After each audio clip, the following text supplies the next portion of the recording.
Lou, and I'm an otolaryngologist, head and neck surgeon, otherwise known as an ear, nose, and throat doctor here in Los Angeles.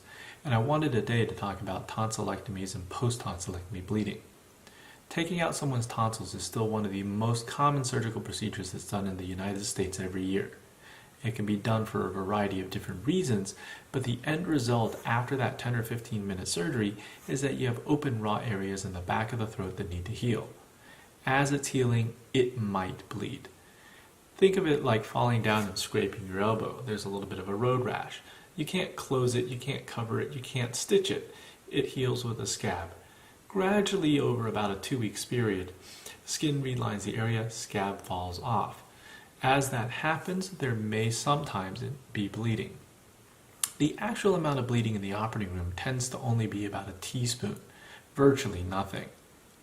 But post-operatively, at any point from the moment you hit the recovery room all the way till the last piece of scab is gone, which is usually about 2 weeks later, it is possible that you start coughing and spitting out blood.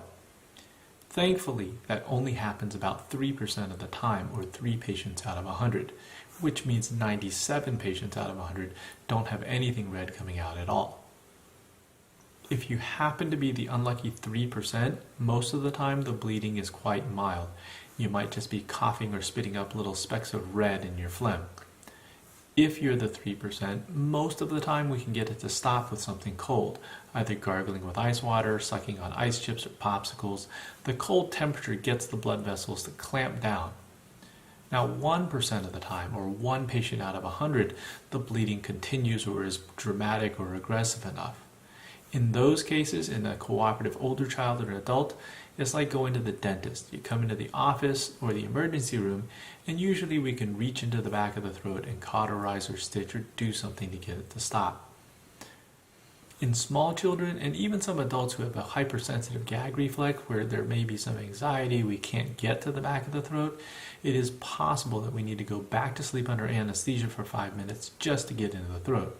Again, that's about 1 in 100 patients. Certainly not a high number, but not zero. Another important note is that because the bleeding risk lasts for about 2 weeks post-operatively until the last little piece of scab is gone, during that time we don't want you on an airplane, we don't want you on a boat, and we don't want people camping in the middle of nowhere. Basically, if you happen to be the unlucky few percent where there's bleeding, we want you on the ground near civilization and near healthcare should anything happen. The last place you want to be is on a cruise or in 30,000 feet in the air, where there can be a significant delay in getting to care. Sometimes we get asked by family members or parents if they could donate blood and have it on hold for the patient if they should develop bleeding. As with any blood donors, the blood would still need to be screened to make sure that it's the right blood type, that there are no infections, and no reasons why the blood can't be used.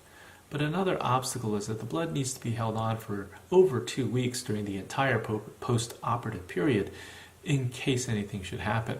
It's not something that we usually worry about in the operating room. The 3% risk of any bleeding and the 1% risk of needing something done is if you're doing everything right. Certainly there are situations or circumstances where the bleeding risk may be higher. If you or your family has a history of bleeding disorders like hemophilia or von Willebrand's disease, certainly let your doctor know before surgery. There may need to be things that are managed differently in the perioperative process.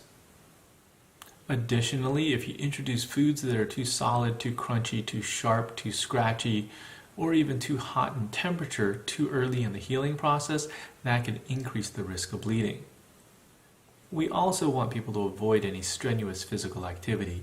Anything that gives you a sudden surge in blood pressure or heart rate, and certainly anything that gets your blood pressure up too high and the little veins in your head popping out, that's going to increase the risk of bleeding in the back of the throat as well.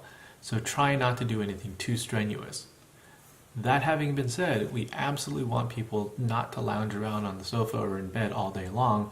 That gives you a risk of blood clots. We want you to get up, we want you to get around. It's okay to do some light physical activity, things to get the juices flowing a little bit. We just don't want those little blood vessels and veins in your head popping out. I also wanted to go back to the bleeding in the operating room. I mentioned earlier that it typically is a teaspoon or less. Again, that's true if you don't have any history of bleeding disorders, but we also want to make sure that you're not taking too much aspirin, Advil, Motrin, ibuprofen preoperatively for a few weeks. If you're on those type of medications, and certainly if you're on Coumadin or warfarin, it can dramatically increase the risk of bleeding in the operating room. Also, there are some vitamins and supplements that may increase the risk of bleeding, so please talk to your surgeon prior to surgery about what you're taking.